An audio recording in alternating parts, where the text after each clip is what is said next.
after a bounce back win yesterday's game following a team meeting, the Phillies welcome in the hapless Washington Nationals to Citizens Bank Park. I mean, obviously, they're a major league team, but they're having quite the struggle of a year for sure, and hopefully the Phillies can capitalize. And with that being said, welcome on into Sports Live in the 215. I'm your host, Connor Okuda, and we have a really good episode for you today. Today we'll be previewing the Phillies 4-game series with the Washington Nationals. All right. First, give me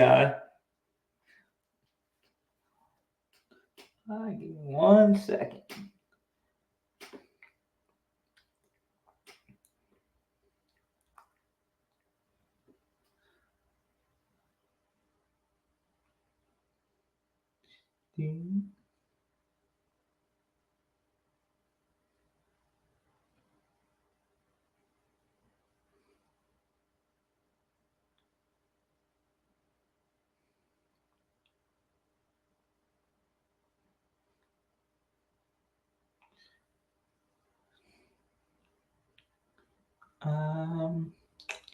So the Nationals are at 55-66. They are fourth place in the National League East, while your Philadelphia Phillies are in first place, and they've had they've really struggled the past couple years. Ever since they won the World Series in 2019, that team's just kind of been really just dismantled from the juggernaut that they were from 2012 to 2019. They were a really solid ball club, and now they're routinely one of the worst teams in baseball. Although this year, they're on the come up. They were at 500 for much of April and May, and now they're 11 games under 500 at 55-66. So, but for the fans in DC, there does seem to be a light at the end of the tunnel.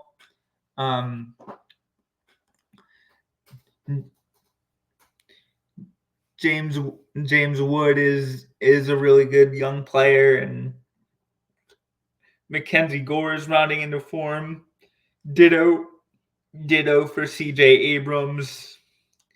So they and among many other guys that they have coming up through their system. So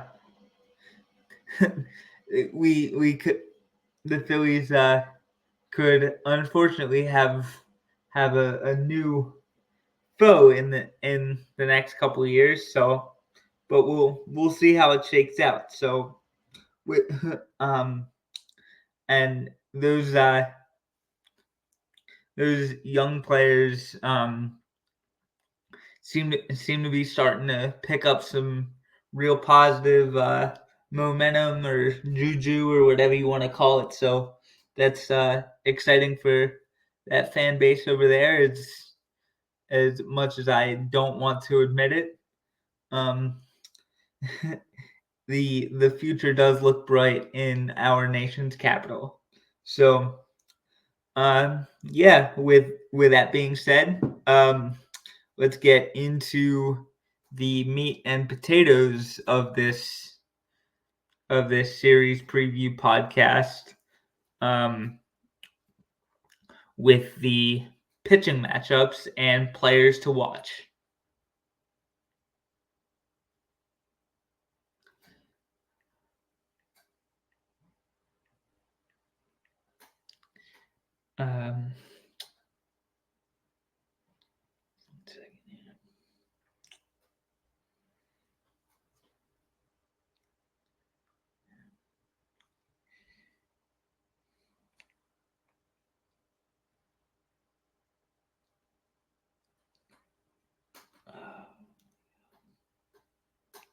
Wait 1 second here.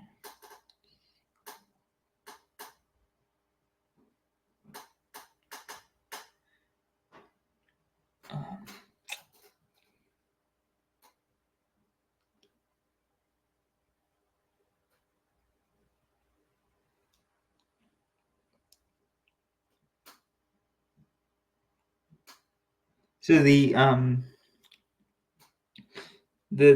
the pitching matchups for hold on 1 second. Let me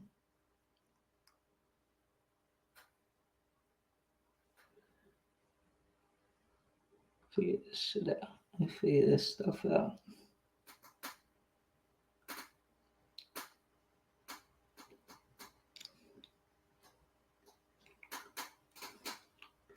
All right.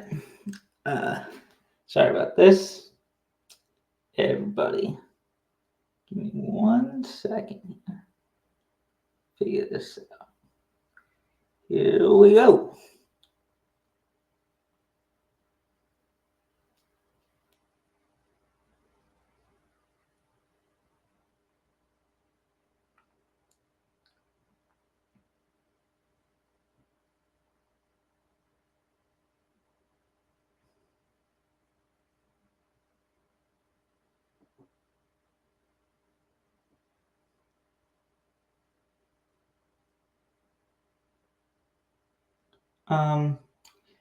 So the starter for the Phillies, oh my god, is Zach Wheeler.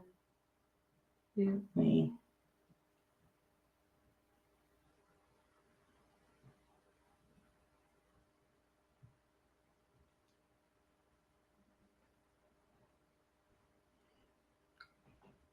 Hold on.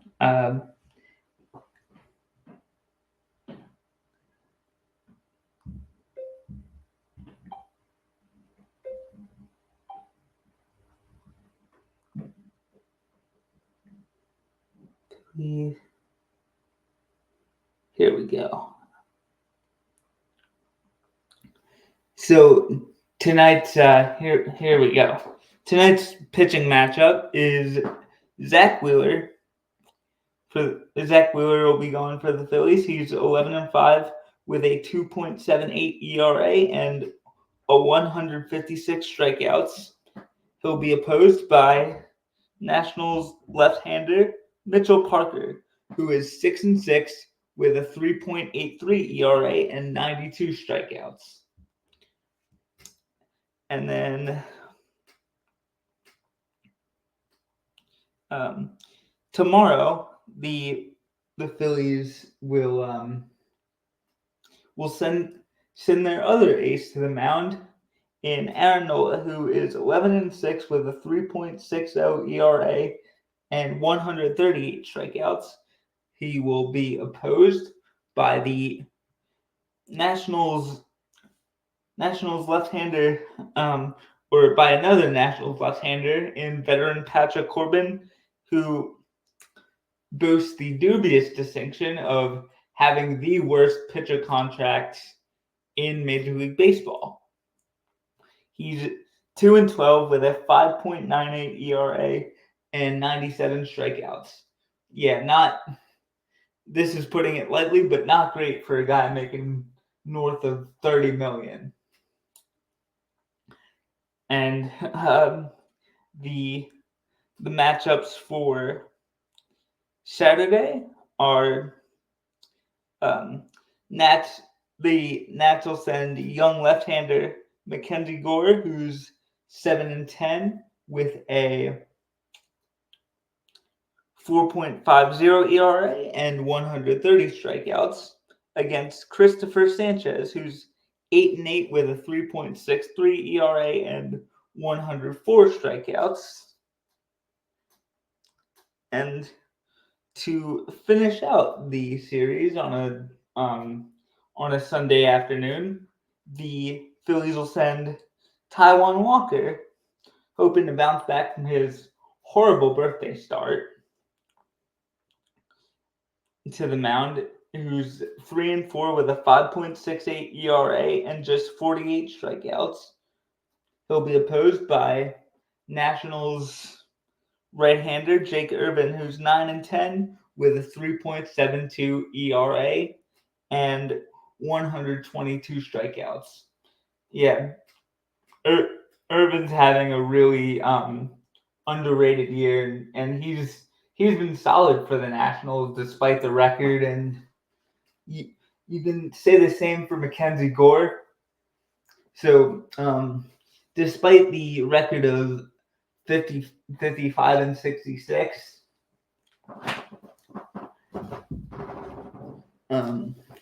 the Nationals, like they'll be coming to play. And one thing that I've loved about the Phillies Nationals series since 2019 is the fact that Bryce Harper seems to have a Jason Worth kind of effect on Nationals fans. So it's nice to kind of be on the reverse of what we were with J-Dub for many years. I mean, he was a real thorn in the side from 2012 to, I want to say, 2017 or 18. He was a real pain in the ass to play against, and luckily Bryce Harper has become that same pain in the ass for the fans in our nation's capital, which it couldn't happen to a better fan base. I mean, it just warms my heart to know that the Washington Nationals fans are as miserable as humanly possible, because they owned us from, I want to say, 2013 to basically 2019. Or actually 19, we started to play better against them, but they knocked us out of the playoffs. So yeah, I'll lump 2019 in there. And that really felt like the last year for that core of Scherzer, Turner, Soto, Rendon, Strasburg, and a smattering of others. That was really like their last year of relevance, kind of like the sort of like the Last Dance Bulls, but only with one championship. So ever since they won the 2019 World Series, I've wanted the Nationals fans to be just so miserable, and it makes me so happy, especially since in 21 they put out that tweet that said beating Philadelphia isn't as hard as Philadelphians say it is. And since that tweet has come up, the Phillies have owned the Washington Nationals. So it just really goes to show that you can never be cocky when it comes to sports. And before I forget, players to watch. For me, I want to say it's the three former Nationals, Turner, Harper, and Schwarber. They've got to come. They've just got to come to play, and they do against their former club. Like Bryce Harper and Trey Turner, or more so Bryce Harper, is notorious for killing the Washington Nationals whenever he plays them, whether it's in Philly or right across the Beltway in DC. So I believe it's the three former Nationals will be your players to watch. And with that being said, this should be a fun 4-game series. I really appreciate you guys sticking with me and watching and enjoying the content. I really appreciate it. And with that being said, have an awesome day, guys. Bye.